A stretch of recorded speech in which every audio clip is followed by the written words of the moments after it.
Hello and welcome everybody to another episode of Books and Bytes. Today we're embarking on, a really monumental deep dive into William L. Shirer's The Rise and Fall of the Third Reich, a history of Nazis. What makes Shirer's work so insightful and why we're digging into it is just the incredible depth of his research. I mean, he didn't just study this period from afar, he actually lived and worked in the Third Reich for the first half of its existence, witnessing Hitler's consolidation of power right there on the ground. And then, crucially, after it all fell apart, Shirer got this unique access to basically all the documentary evidence that came out, plus testimony from surviving leaders, military, civilian, everyone.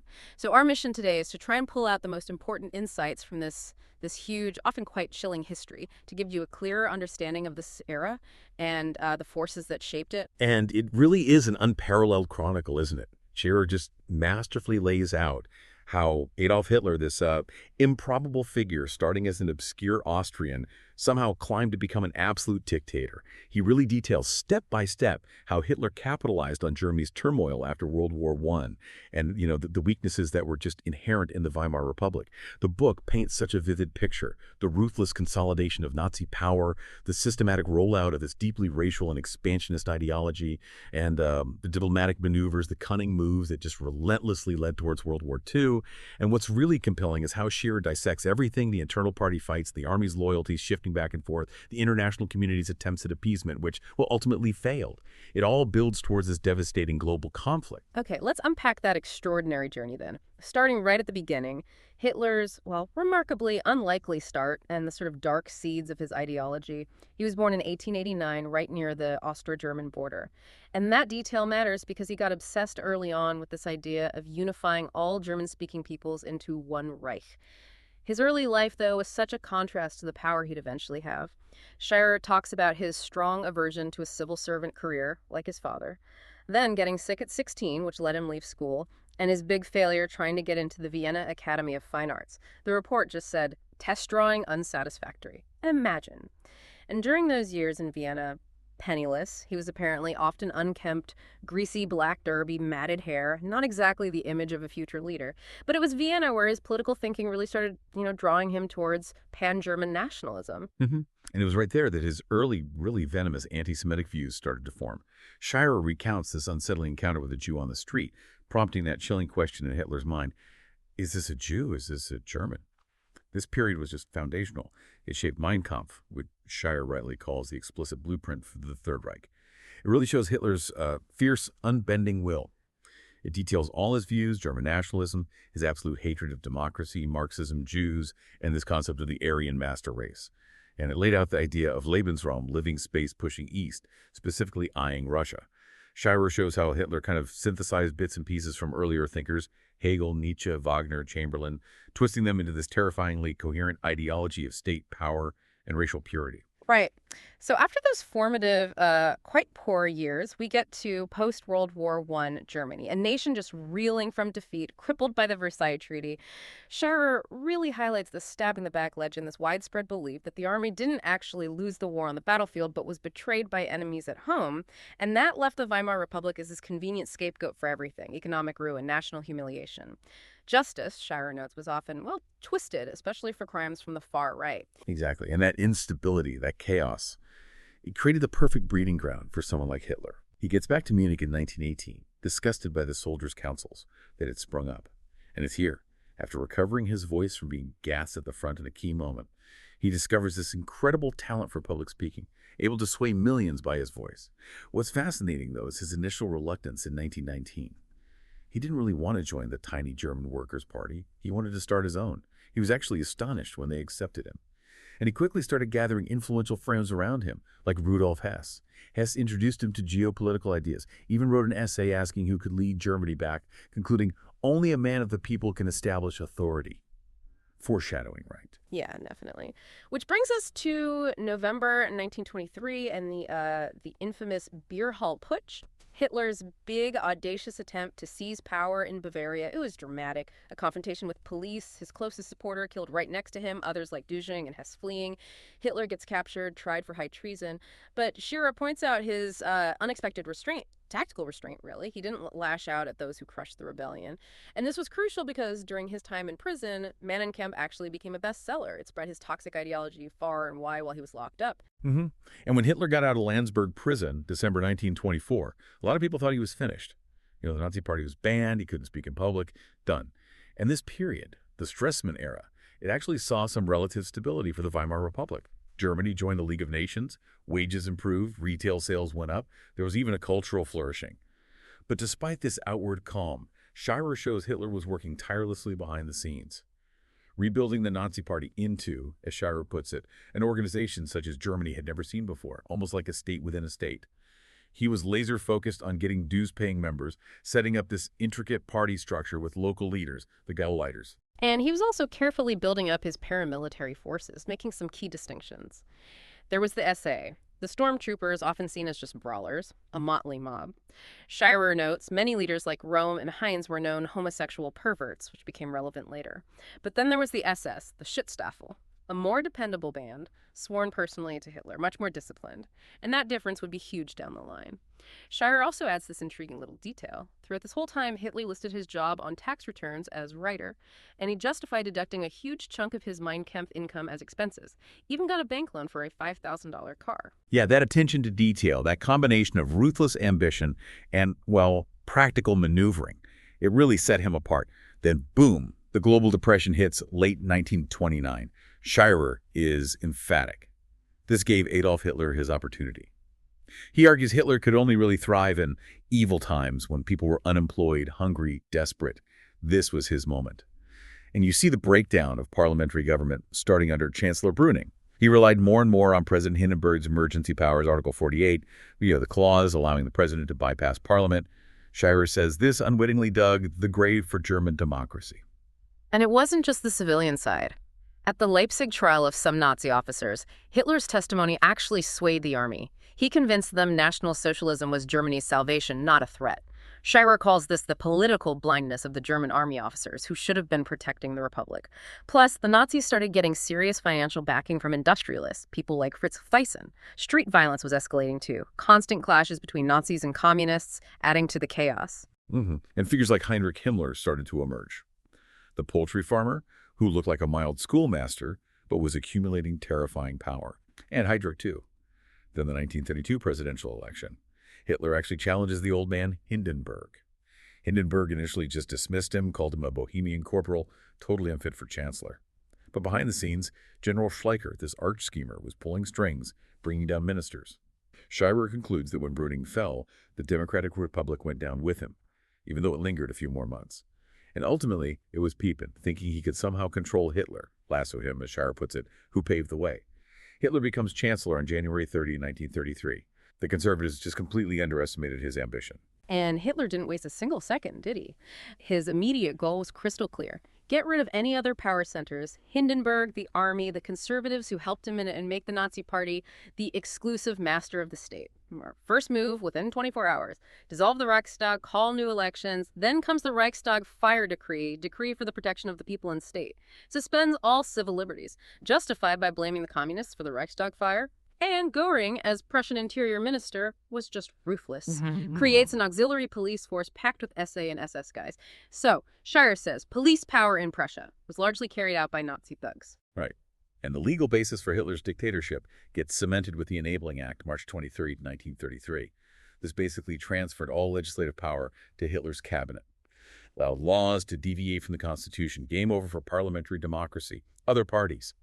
Rapidly suppressed. Social Democrats put up weak resistance. Labor unions destroyed, replaced by the German Labor Front, which basically told employers, don't worry, you'll be master in the house. No.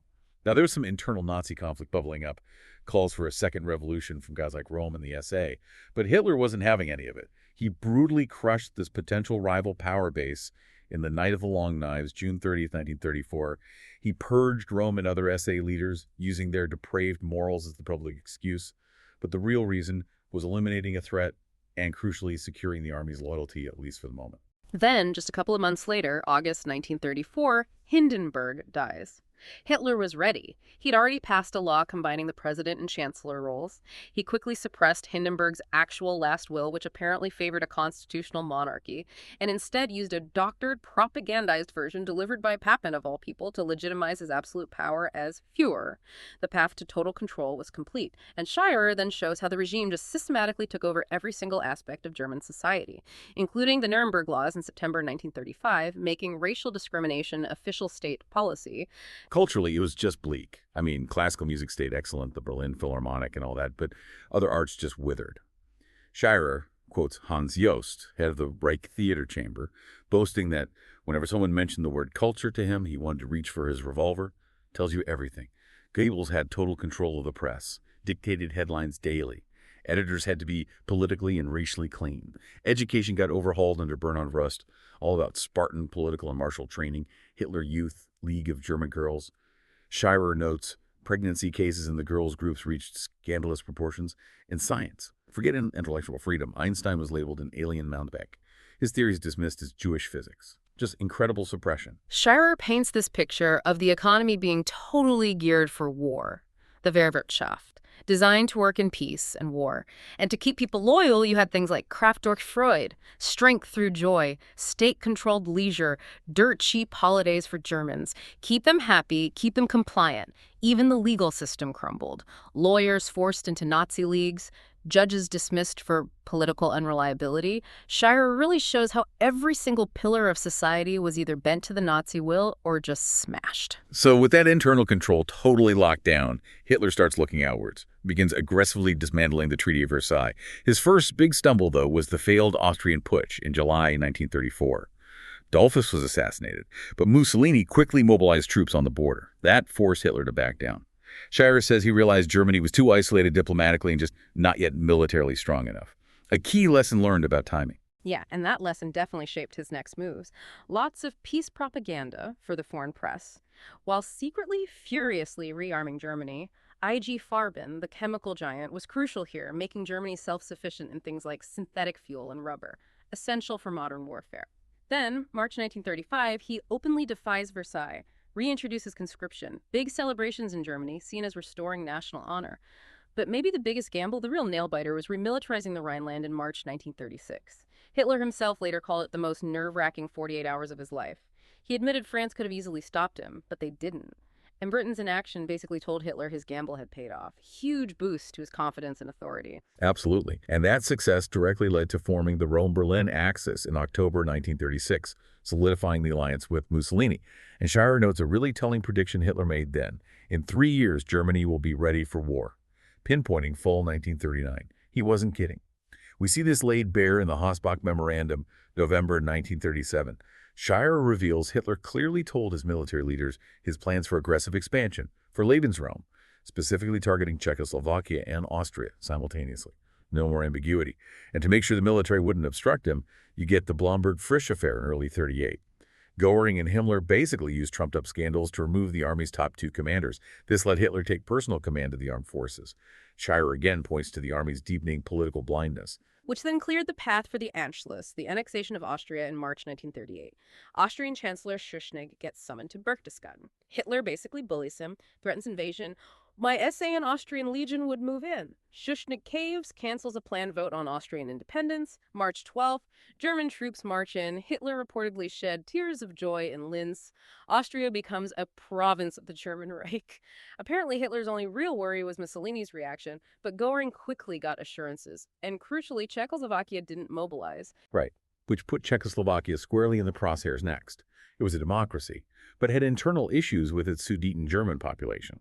And British and French diplomacy, just desperate to avoid war, kept urging the Czechs to make concessions. Meanwhile, the Sudeten leader, Henlein, was secretly told by Ribbentrop to basically bamboozle the British just keep negotiating while Germany prepared. Shirer digs into Hitler's plan, case green, it was explicit, to smash the Czechoslovak army. The German military leaders thought France wouldn't fight, but General Beck, the army chief of staff, saw the danger. He actually urged the other generals to stage a strike, refused to follow Hitler's orders. But the plot fizzled out, partly because Hitler moved too fast. And that brings us to the absolute low point of appeasement. The Munich Agreement, September 1938. Chamberlain flies to Berchtesgaden, then Godesberg, then Munich. Hitler ramps up his demands for the Sudetenland, and in the end, Britain and France, without even consulting the Czechs properly, pressure Prague into accepting. Handing over territory, defenses, everything. Shirer calls it a total and unmitigated defeat for the West. It opened the door for Germany right down to the Black Sea. And here's the critical point Shirer emphasizes, based on later testimony from German generals. They believe Germany would have lost the war if Britain and France had actually fought back in 1938. The German army and air force just weren't ready for a two-front war then. And importantly, Stalin was completely excluded from Munich. He never forgot that snub. Deep resentment. Yeah, and despite getting everything he demanded at Munich, Hitler was actually annoyed. Shirer quotes him complaining that Chamberlain had spoiled my entry into Prague. He wanted to take it by force. And sure enough, March 1939, he does.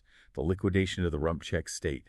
President Hacha is summoned to Berlin, threatened with bombing, forced to sign away his country's independence. A total violation of the Munich Agreement. Shirer says this was the moment Chamberlain finally realized, I cannot trust Hitler.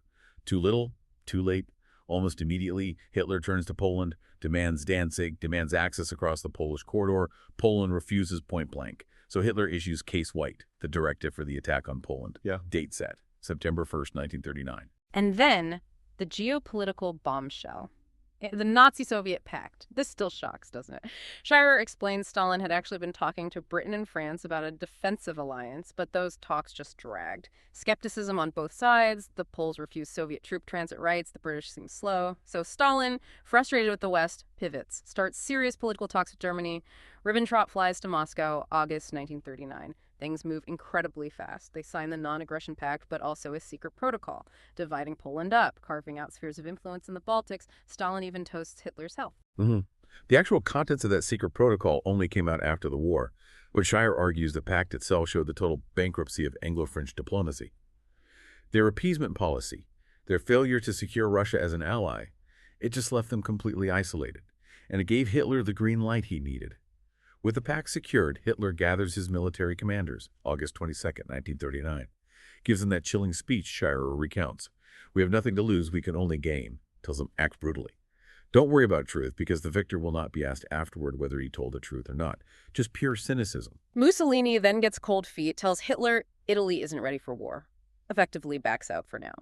Then, August 25th, Britain and Poland sign their formal pact. Shirer says this considerably shook Hitler. He actually postpones the invasion, scheduled for the next day, right at the last minute. And to manufacture a cause for war, you get the Gleiwitz incident on August 31st. A staged attack on a German radio station by SS men dressed as Polish soldiers using concentration camp prisoners. A fake provocation. Then, dawn, September 1st, 1939, the exact date Hitler had planned months before German armies storm into Poland. Hitler gives that defiant speech, vowing not to take off his uniform until victory is secured or I will not survive the outcome. Britain and France declare war a couple of days later, but the war in Poland is over quickly. Blitzkrieg. Then the Soviets invade from the east, grabbing their share as agreed in the secret protocol. In the West, you get the phony war, or Sitzkrieg. Shirer highlights how German generals later admitted the Allies missed a golden opportunity then. They could have attacked Germany's weakly defended western border while the main German army was busy in Poland. Shirer also includes these horrifying details from Hans Frank's journal. He was the Nazi governor of Poland. Phrases like, I could not eliminate all lice and Jews in only 1 year. And noting the early establishment of Auschwitz, initially as a quarantine camp. Chilling. And all this time, Stalin keeps supplying Germany with vital raw materials, thanks to their pact, allowing Hitler to fight a one-front war for now. Then, April 1940, the phony war ends abruptly. Germany invades Denmark and Norway. Denmark falls almost instantly. Norway resists longer, with Quisling's help to the Nazis. And then, May 10th, 1940, the main event, the Blitzkrieg unleashed on France and the Low Countries, Belgium, Netherlands, Luxembourg. Shirer emphasizes how completely unprepared the Allies were for the speed, the coordination of German tanks and dive bombers. The capture of Fort Eben-Emael by glider troops was particularly stunning. But what's fascinating is Shirer notes Hitler himself had a crisis of nerves during the advance. He issued halt orders, temporary pauses, and critically, those pauses allowed hundreds of thousands of British and French troops to escape from Dunkirk. Operation Dynamo. Goering wanted the Luftwaffe to finish them off, get the glory, but the pause gave the Royal Navy its chance. Mussolini jumps in late, hoping for spoils.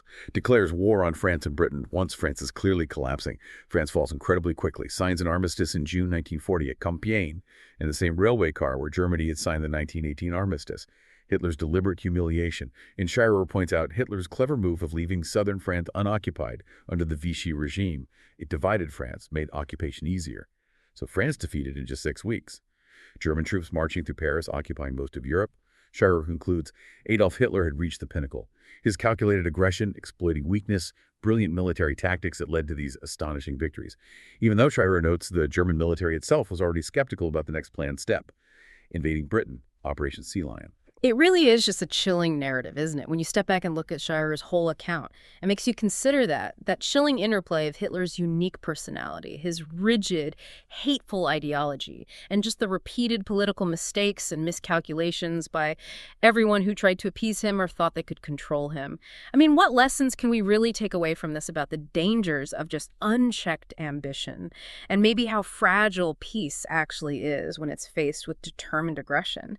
Especially, and this is the kicker, when the aggressor basically tells you his horrific intentions up front in a book like Mein Kampf. Exactly. Shirer's work really forces you to think, not just about the fall of this monstrous regime, Yeah. but about all the human choices involved, big ones and small ones. Acts of courage, acts of cowardice, acts of blindness, all the things that, added together, contribute to these kinds of catastrophic historical shifts.